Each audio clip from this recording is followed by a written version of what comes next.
Whew, okay. Let's make sure everything is working for, I mean, obvious reasons. I want to make sure everything's working, make sure I'm audible, I guess. Probably should have done a quick little test before I actually, oh, before I actually got in stream. So, that's a little awkward, but we're here. We're here.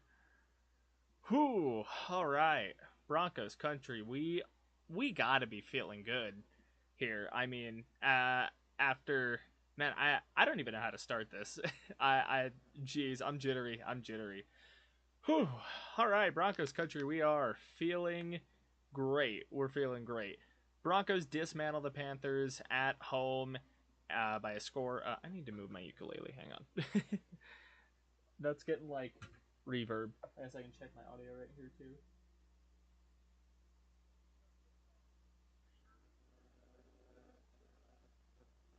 Okay, I was kind of leaned down there.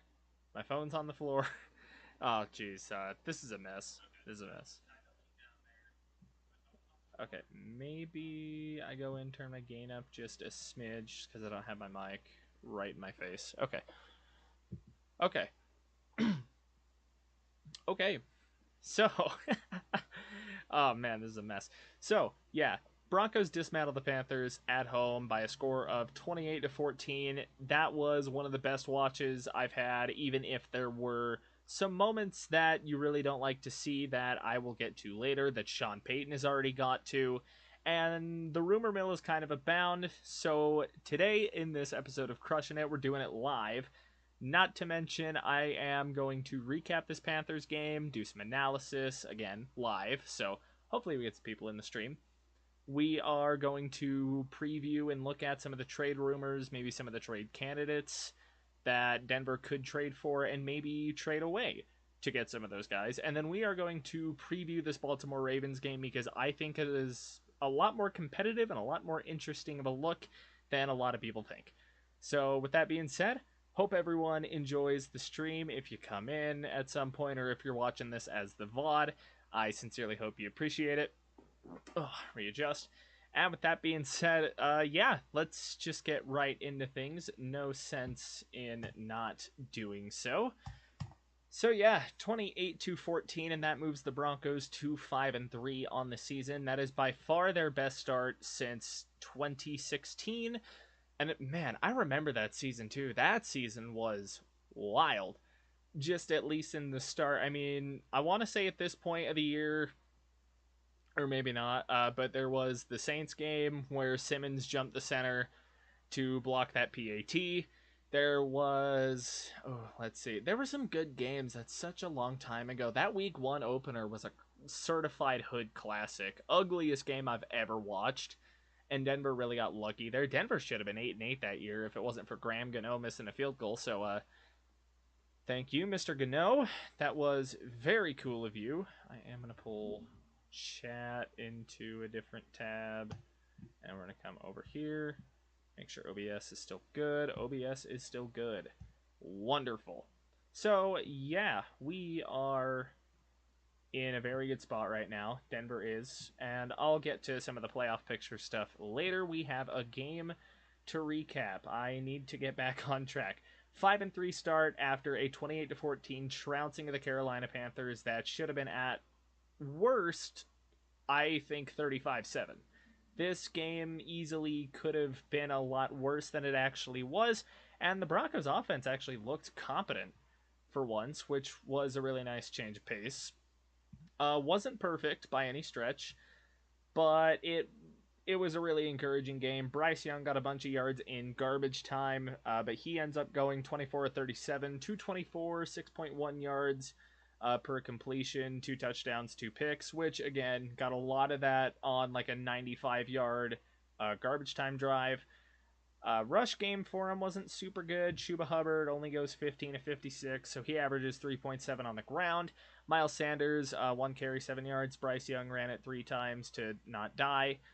The receiving for the Panthers was kind of interesting, though. Jalen Coker with 78 yards on 4 catches. David Moore, 4 catches, 39 yards.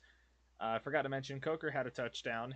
Leggett had a touchdown, but he only had 4 catches for 34 yards. So for the most part, like, it was still pretty locked down stuff. Coker had kind of one big catch near the end of the game, I want to say. So yeah, it was quite interesting. I was a little concerned by how many sacks the Panthers managed to kind of snatch up here. A'Shawn Robinson got 2, which, okay, he had the only 2 of the game. Really, like, I think he's the only guy on the Broncos, or on the Panthers defense, sorry, that really did much of anything outside of, like, the forced fumbles and stuff, which, jeez, we'll get to that. On the Broncos side of the ball, it was Bo Nix having a career day, going 28-37 for 284 through the air, 7.7 yards per completion. That gives him, or he threw for 3 touchdowns, took 2 sacks for 17 yards, as I mentioned. Cortland Sutton threw a pass to Michael Burton on National Tight End Day. Didn't know fullbacks were included, so that was cool. And then Riley Dixon had the one little flick completion on that fake field goal that didn't work, but it was fun. It was fun. Receiving wise, Jaleel McLaughlin led the team. That's that's the rushing category. I am a dumbass. Jaleel McLaughlin goes 8 carries, 47 yards. He actually looked really good, which was encouraging. Can't really say the same for Javonte, only getting 44 yards on 17 carries, going for 2.6 a pop. Bo Nix had the goal line touchdown. Other than that, didn't really do much with his legs on the stat sheet. Estime had a carry for 4 yards. He's been having some problems with the ball, obviously. 9 career carries, 2 fumbles. And then Franklin also had a run that was not of note. Cortland Sutton goes 8 catches for 100 yards, had a costly fumble at the goal line that Sean Payton was obviously displeased with. Adam Troutman looked really good on National Tight End Day. That was cool. He had a sick ass one handed catch that I kind of flipped my shit because I thought that was 100% incomplete. But no, he had a sick ass catch right there. Adam Troutman did. So he goes 4 catches, 85 yards, and that incredible touchdown. Michael Burton, obviously, with the reception from Sutton there for 28 yards. Devon Vele had 3 catches for 28 yards. Lil Jordan Humphrey, God bless his soul, 4 catches, 22 yards, and the drive killing fumble that led to the Panthers' first points of the game. Lucas Kroll gets 2 catches for 18 yards, one of those coming on that fake field goal. McLaughlin gets a catch for 9 and a score. Mims had a catch for 8 yards, which he could have had so much more, especially on that 2-minute drive. He was wide open down the seam. He had a step, just wasn't looking for the ball. Then you have Javonte Williams, 4 catches, 8 yards. I believe he had a drop. Franklin had one fall through his hands. Nate Atkins had the 1 catch for the 1 touchdown, which I believe is like his first career ever touchdown. Correct me if I'm wrong on that. But that was an interesting little tidbit. And then, yeah, like I said, the receiver fumbles. Obviously, Sutton gets one peanut punched. Humphrey gets one ripped from him. Not what you want to see. Defensively, Brandon Jones led the team in tackles, 12 total, 7 solo. Let's see, who else was of note? Cooper wreaked havoc. He had a sack and 2 TFLs. Moss, he was all right during the day. I did not love what I saw from Devon Key. He had a couple of tackles during that game, and there he got burnt on a play that Bryce Young completely overthrew. So that's, again, not exactly what you would like to see from a depth guy. I get it, though. He is a depth guy. Zach Allen, 3 tackles. He had a TFL. Let's see. Jaquan McMillan with an awesome looking interception. He was kind of like pushing on the receiver a little bit. They were both a little bit handsy. And then he just flips. He flips one around, dude, and he catches the ball. Oh, that was a sick play. That was a way cool play. Levi Wallace was fine. If you're a corner and don't get your name called, you're good. Nick Benito continues his sack streak, which is fucking sick. I want to say it's tied for third longest with Von Miller from 2018. So that's cool as hell. He also had a TFL there as well. Quan Alexander was fine. Didn't do a whole lot. JFM didn't do a ton there. He was just kind of plugging holes. PS2 only had a tackle, but he also had, cool ass pick that kind of just got short armed to him on a miscommunication. Baron Browning didn't do anything of note. And then Jordan Jackson didn't either. And then, like we said, yeah, Surtain had the pick. Macmillan had the pick. Lutz didn't have to kick a field goal, so that was cool for 4 on extra points as well. Love to see that. And then Dixon was fine punting, averaged 51 yards a punt. Man, this was just a great game to watch. This was just a great game to watch, and it's just stuff you love to see. So if I come into the team stats here, man, there is some good stuff here. Denver gets 23 passing first downs, 16 rushing first down, wrong category. 16 passing first downs and 6 rushing first downs. They got 1 off penalty. They were 11 for 17 on third down. They were 11 for 17 on third down. To put that into context, hang on, I need to jump into my OBS real quick. I just want to put that in context real fast at just how insane.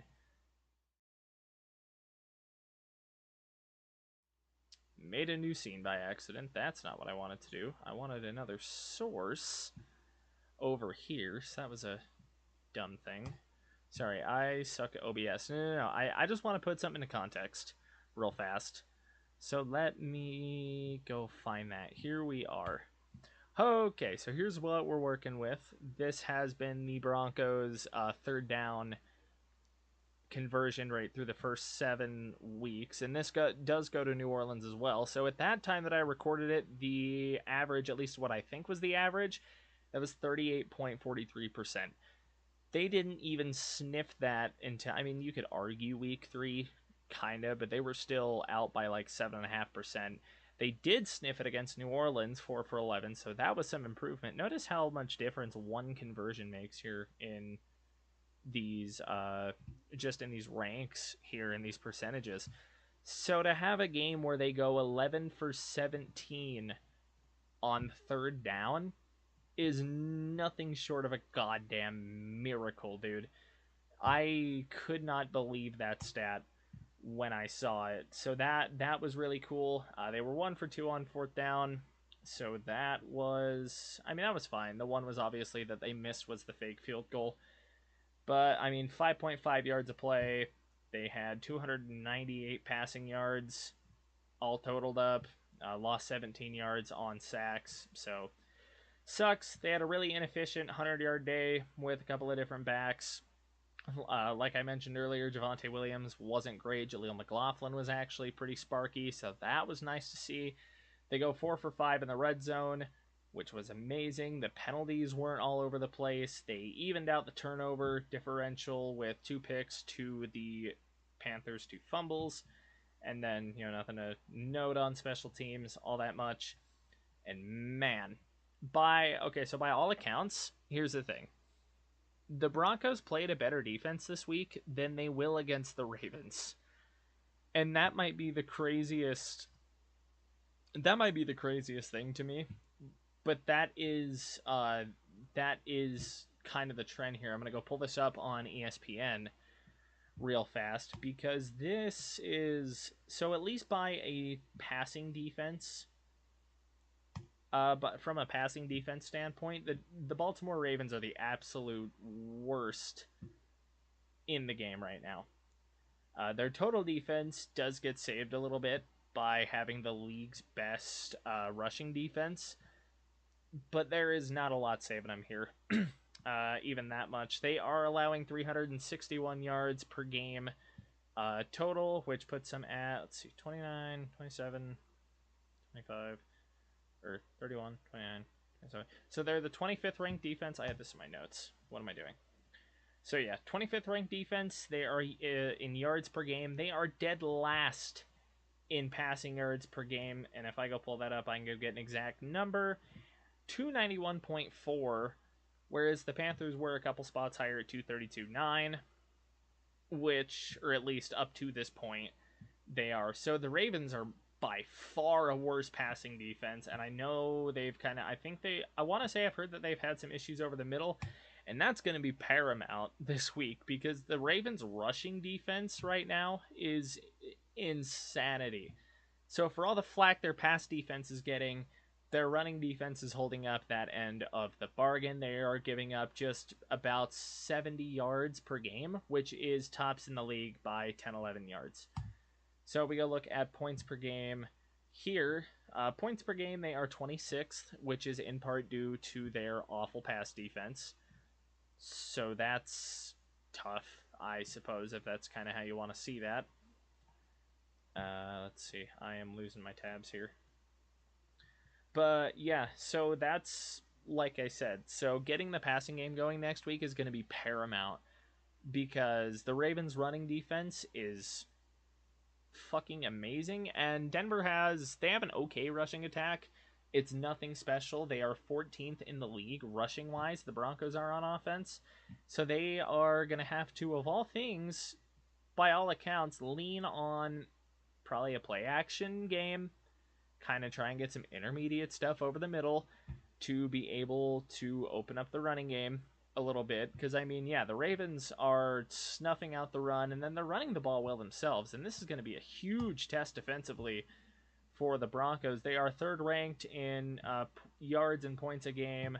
They are defensively fourth in pass yards per game, seventh in rush yards per game, and they are playing the number 1 ranked rushing team in the league in the Ravens, who are running for 200 yards a game on the dime, which is, I can't even fathom how insanely good that is as a team. So that will be pretty interesting to see as well. So yeah, like I said, I think the way you beat the Ravens is you got to throw on them. You have to throw on them. But Denver has to clean some things up from this game too. They left a lot on the board against the Panthers here, which is crazy to say in a game that they won by, I mean, essentially 21 until garbage time. but like the fumbles are a problem, and that is going to cost you against the Ravens just innately. And that's just stuff you can't do. The defense has to finish a little better. Obviously, you don't want to give up scores in garbage time. Just a less than ideal thing. So you really don't want to do that all that much. And again, like this wasn't a great offense they played either. So I mean, to give that up is kind of rough. They did. I am encouraged by the fact that they look good against the run. It was on 20 carries, maybe not only on 20 carries, especially in this league. But that's got to be something they got to figure out a way to contain Lamar as well, which I mean, I think they can do. It's just I think out of these next two games, this one is by far the most winnable out of them. I like Denver a lot more now than I would have say 3 weeks ago, 4 weeks ago. I had this penciled in as a loss during my initial prediction. Granted, I've had a lot of things that haven't turned out the way I thought they would in that, so it is what it is. I do predict a Broncos loss to the Ravens. Unfortunately, I would love for them to prove me wrong, and I certainly think that they can. That's the thing. I think they can beat the Ravens. I just don't know that they will, because I think that offense is too much. Because that is Derrick Henry and Lamar Jackson at their absolute best, and that is just something that, unless you can really get this passing offense meshing and you can actually get the receivers to not only hang on to the ball for a catch, but as they're running with it too, because again, these fumbles are killing us right now, and we're lucky we only played the Panthers this week, who couldn't capitalize on it. I do want to go in and look at Bo Nix, because Bo Nix over the last 6 games or so has been just a great quarterback. So we'll look at his last 5 because that's what ESPN has. He has completed 62.6% of his passes, which isn't great. He has still had his accuracy issues. He has thrown for 930 yards in these last 5, so not quite averaging 200 yards a game. But here's the thing. He's thrown 1 pick in that span. He's thrown all 8 of his touchdowns in the last 5, and the Broncos have won 5 of 6 lately. He has a 94.8 quarterback rating in these games. And I know it's not the end-all be-all stat here, but Bo Nix seems like he's starting to put it together a little bit, which is scary for other NFL teams. That is crazy. He also completed 75.7% of his passes against the Panthers as well. So I'm starting to think here. I'm starting to get some hope here that we might be onto something. Not to mention he has played pretty good at home this season. Not the best, obviously, but 952 yards, 7 touchdowns, 3 picks at home. So he hasn't played bad. He hasn't played amazing.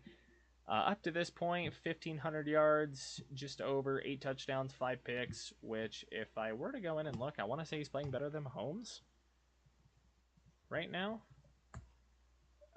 Don't quote me on that. Okay, I can't just type in. I have to type in fully Patrick Mahomes. They won't just give me Pat Mahomes because his dad was a Pirate.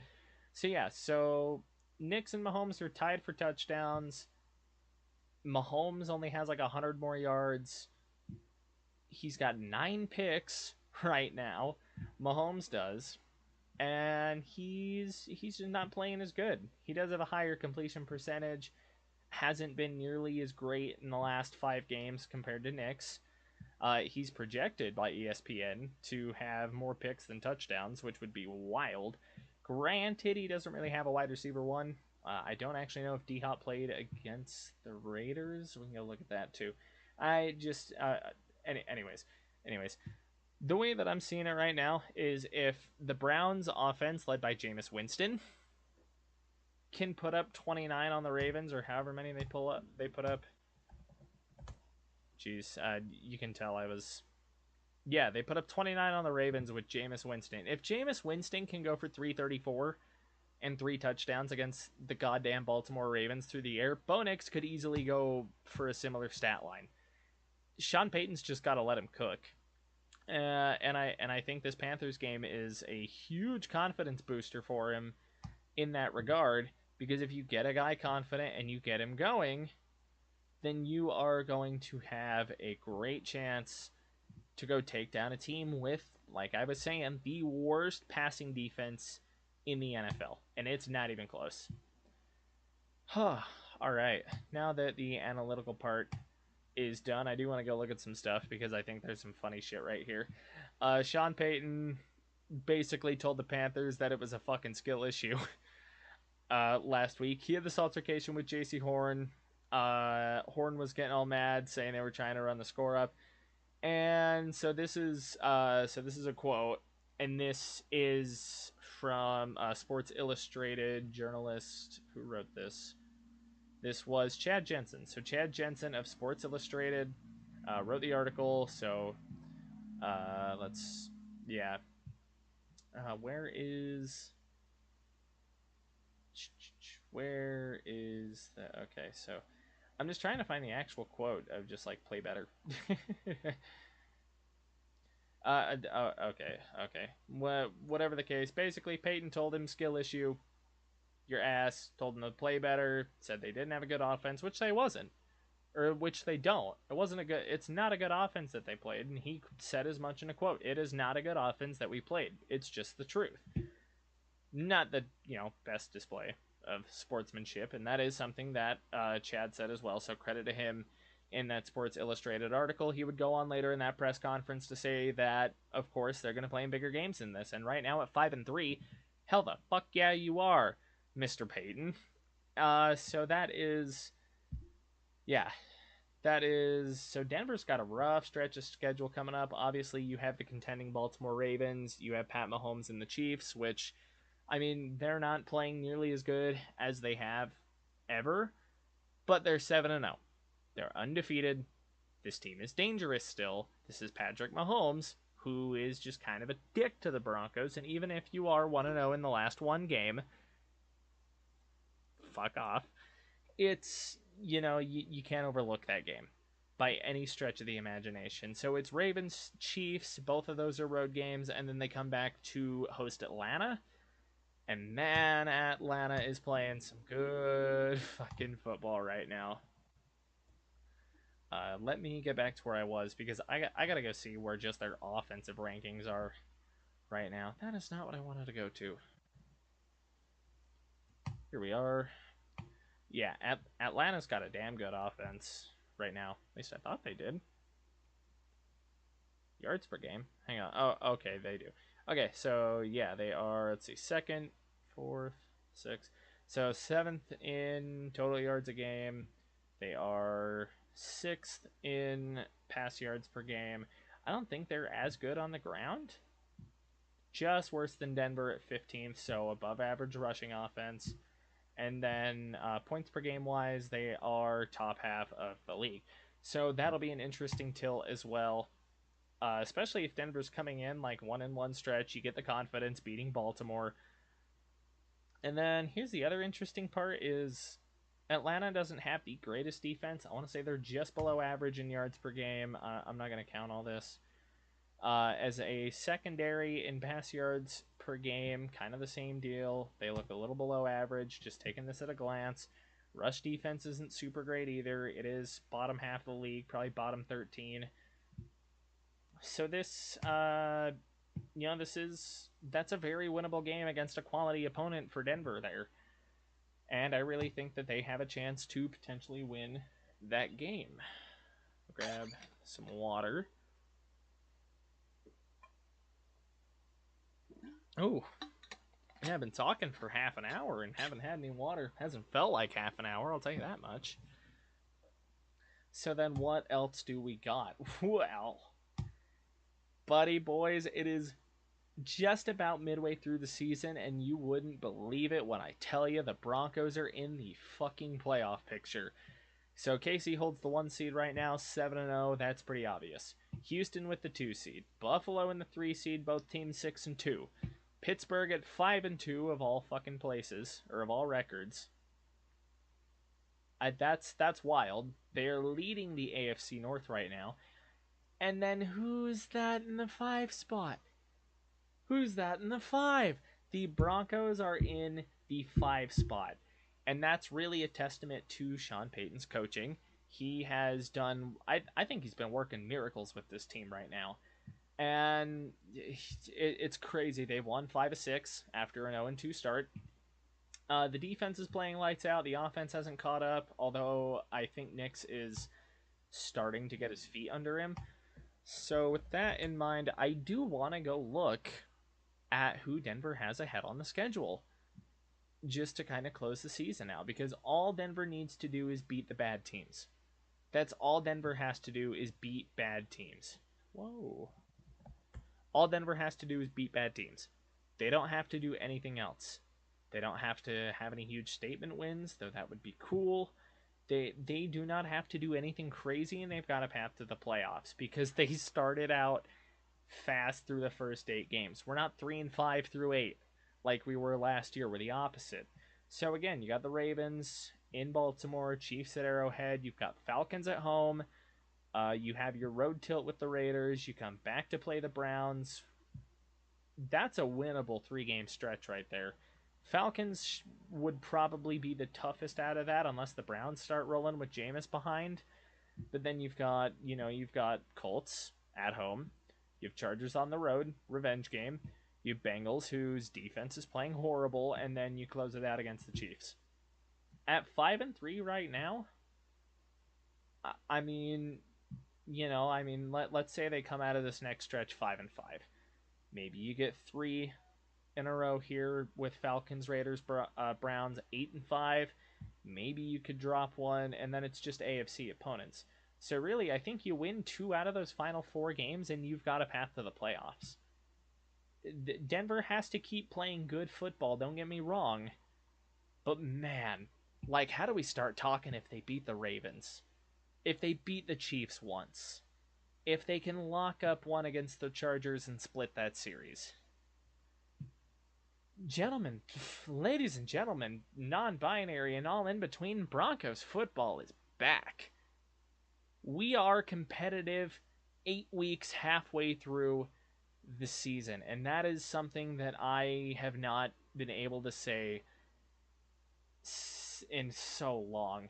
Maybe 2021 counts, but everyone saw through the smoke and mirrors that year with Teddy B. Everyone saw through the smoke and mirrors. I'm not going to act like I didn't drink the Kool-Aid for the first 3 weeks. I did, but I'm a different guy. And it is just wild. Last couple of things I wanted to touch on were some of the trade rumors. The wide receiver market's weird right now, and I think that's what Denver needs the most, is either a wideout or just an actual offensive playmaker. I saw Kyle Pitts getting floated and linked a couple of weeks ago, maybe a week ago. Who else did I see? I've seen, Christian Kirk is kind of getting floated around, especially with how bad the Jags are right now. I have seen, obviously, Deontay Johnson is another hot name. Maybe a KJ Osborne could be interested. The question really is just, if you're the Broncos, are you willing to give up capital on someone that could just be a rental? On someone that you don't even know if they're going to give you the spark that you think they will, or do you look inward and maybe see hey, can A.T. Perry, is that a guy that we can call up from the practice squad and get some spark out of? Is David Sills a guy that we could get something out of? Could we even maybe call up Hunter Renfrow, who is still somehow a fucking free agent? At least I think he is. I'll double check that. But how is Hunter Renfrow not on a team? How is Hunter Renfrow not on a team? It just boggles my mind right now that Hunter Renfrow is not on a team. Or again, so those are kind of the trade things I have seen. Another thing as well is that NFL Network has reported that Baron Browning could be a trade candidate. And at this point, I'm not surprised, because if you are the Broncos, you have to find an odd man out of that pass rush rotation, because you've got Cooper, you have Benito rolling right now. and you've got guys behind him. You're going to have a Jonah Ellis playing good. Dondre Tillman has played all right in moments as, your fourth, fifth pass rush guy as it sits. And then next year, you get Drew Saunders as well. And then I want to say Thomas Incoom, who I like during the preseason, sitting on the practice squad. I want to say Incoom's on the practice squad. So I will have to. He is on the Panthers. Never mind. I like Thomas Incoom. I actually really did. Anyways, you have a deep pass rush room. I think if you do trade for someone or trade someone away, I think Baron Browning is certainly your number one candidate. Baron Browning is probably your number one candidate from here on out, no matter who you think it is or what it is. Oh, all right. I just did a lot of yapping. So hopefully this finds someone.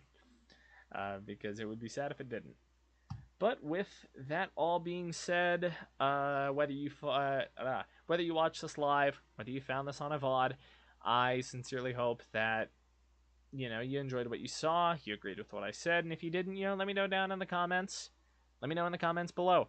I would love to hear what you have to say, Broncos country. But with that being said, I will see you all in the next one. I think I'm going to start doing some more live stuff. I think I enjoy it more. I don't enjoy the hustle bustle at, scripting, editing, pre-recording. And really, if I can start getting some viewers on the live streams, I think, the interaction is going to be a little better for me, a little better for the channel, and that sort of thing. So, yeah, again, with that being said, if you guys did enjoy, let me know in the comments down below, and I will see you in the next episode of Crushin' It. Thanks for watching, everybody.